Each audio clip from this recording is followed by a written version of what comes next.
दीपक शर्मा जी जो हैं वो जैविक खेती से जुड़े हैं, तो पहले हम उनसे जानेंगे कि किस तरह से सर आपकी जैविक खेती के सफ़र की शुरुआत हुई। मैडम, जब मैं शुरुआत में थे जैविक खेती तो लोग कर ही रहे थे हमारे क्षेत्र में। शुरुआत के दौर में जैसे मैं एग्रीकल्चर फील्ड से भी रहा, तो हम किसानों को समझाते थे कि आप इस तरीके से आप खेती करिए और ऐसा आपको करना चाहिए। तो जब बहुत ज़्यादा लोगों को समझाते समझाते तो तब एक दिन मेरे भी समझ में आई कि बात कि मुझे भी करना चाहिए। तो एक अपने घर के छोटे से क्यारी से शुरुआत करी। आपके क्षेत्र के कई किसानों को अपने साथ जोड़ा है, तो इसकी जो सफ़र है ये कैसे शुरू हुआ? मैडम, जैसे कि लोग खेती हमारे क्षेत्र में पहले से कर रहे थे और परंपरागत तरीके से जो उनका चला आ रहा था उसी के माध्यम से कर रहे थे। तो इसमें जब हमने लोगों को मोटिवेट करना शुरू किया कि हम खेत तो हमारे उतने ही हैं, बढ़ नहीं सकते हैं, लेकिन कहीं ना कहीं हम उत्पादन इसमें बढ़ा सकते हैं और जिसमें हमें फर्टिलाइज़र भी नहीं डालना है और बहुत ज़्यादा दवाइयाँ भी नहीं डालनी है, लेकिन उत्पादन कैसे बढ़ेगा। तो उसके लिए जब हमने खोजबीन शुरू करी तो गवर्नमेंट डिपार्टमेंट है, उद्यान विभाग, कृषि विभाग, तो इन लोगों से भी हमने सहयोग किया। तो इनके पास जो भी आता था तो वो वैरायटी, लेकिन कृषि और उद्यान विभाग में भी क्या है, एक लॉन्ग टाइम वैरायटी चल के आ रही है, तो हर साल एक ही वैरायटी आते जा रही है। तो उसी बीच हमारा संपर्क जो हुआ कृषि विज्ञान केंद्र अल्मोड़ा से हुआ, केवीके अल्मोड़ा से, और वहाँ के जो प्रभारी रहे डॉक्टर SS सिंह जी। शुरुआत में ही जब उनके साथ पहली मुलाकात हुई, पहली मीटिंग हुई, तो वो बहुत प्रभावित हुए कि आप अपने क्षेत्र में अगर ऐसा करना चाहते हैं तो हम आपको सपोर्ट करने के लिए तैयार हैं। तो लगातार हम किसानों के साथ संपर्क में रहे, तो उनकी छोटी छोटी समस्याएं, कभी कोई पौधे बीमार हो गए, कभी कुछ रोग लगता है। दूसरा फिर हमने प्रधानमंत्री फसल बीमा के कार्यक्रम को भी अपने यहाँ बहुत चलाया, क्योंकि कृषि विभाग तो इसको चलाता ही था। तो हमने भी अपने फार्मर्स को भी मोटिवेट किया कि अगर बाय द वे किसी कारणवश हमारी फसल ख़राब होती है, अगर हमने उसका बीमा किया है तो उसका फ़ायदा भी आपको मिलेगा। तो लोगों ने उस चीज़ को भी सराहा। आज गेहूं, धान जो कर रहे थे उसके साथ सरसों हो गया, सोयाबीन की खेती हो रही है। एक पहाड़ में दाल होती है काला भट्ट, जैसे ब्लैक सोया भी बोलते हैं, तो उसकी भी खेती हो रही है।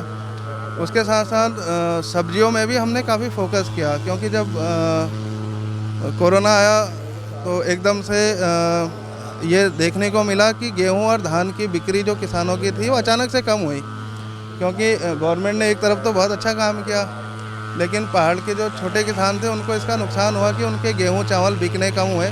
तो फिर हमने आलू, फूल गोभी में ज़्यादा किया और बेसिकली हमने आलू ज़्यादा लगवाया। फिर उसके साथ फूल गोभी हो गया, टमाटर हो गया, मटर हो गया, ऐसे सब्जियों को भी हमने प्राथमिकता दी। तो उसमें सब्जियां भी बहुत अच्छी उग रही हैं।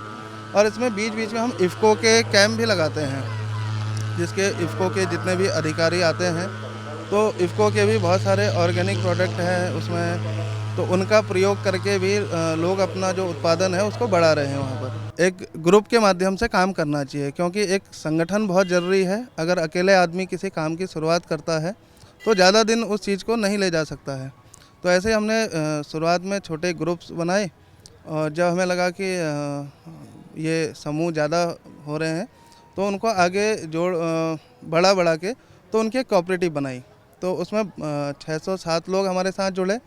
तो उसी में एक ILSP एकीकृत आजीविका सहयोग परियोजना का बहुत सहयोग रहा, कि जिन्होंने अपनी तरफ से पूरी हेल्प करी हमारे किसानों की, और आज वो किसान अपनी फार्मिंग कर रहे हैं और उनको अच्छा फ़ायदा भी है। और दूसरा वो जो ग्रुप के माध्यम से, क्योंकि लोग खेती के साथ साथ जो उनके जो समूह बने हैं उसमें सेविंग के माध्यम से भी अपना उनको बेनिफिट हो रहा है।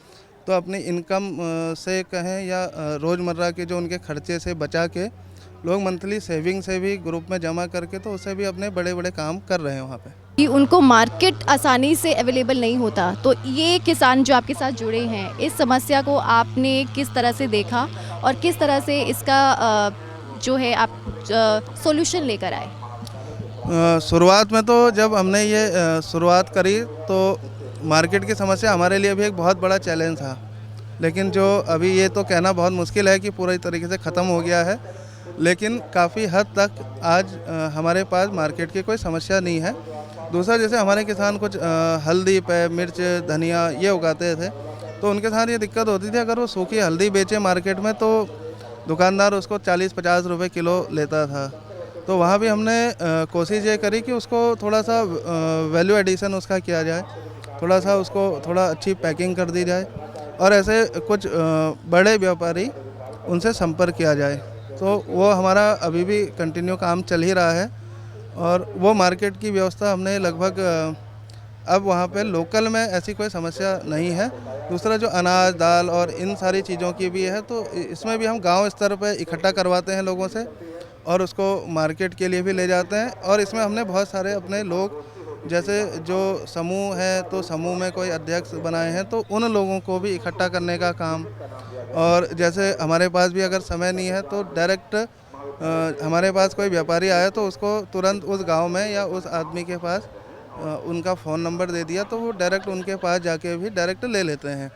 तो उससे क्या है कि अब आज की डेट में हमारी जो भाग दौड़ है वो थोड़ा सा बच जा रही है और डायरेक्ट जो फार्मर है उसके लिंकेज अब बढ़ रहे हैं।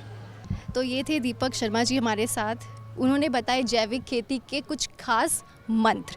तो बहुत बहुत शुक्रिया दीपक जी हमसे बात करने के लिए। Thank you madam. और आपका किसान ऑफ इंडिया चैनल का भी बहुत बहुत धन्यवाद। आपके द्वारा भी जो एग्रीकल्चर के लिए जो अच्छे काम किए जा रहे हैं इसके लिए भी आपको बहुत बहुत धन्यवाद। धन्यवाद।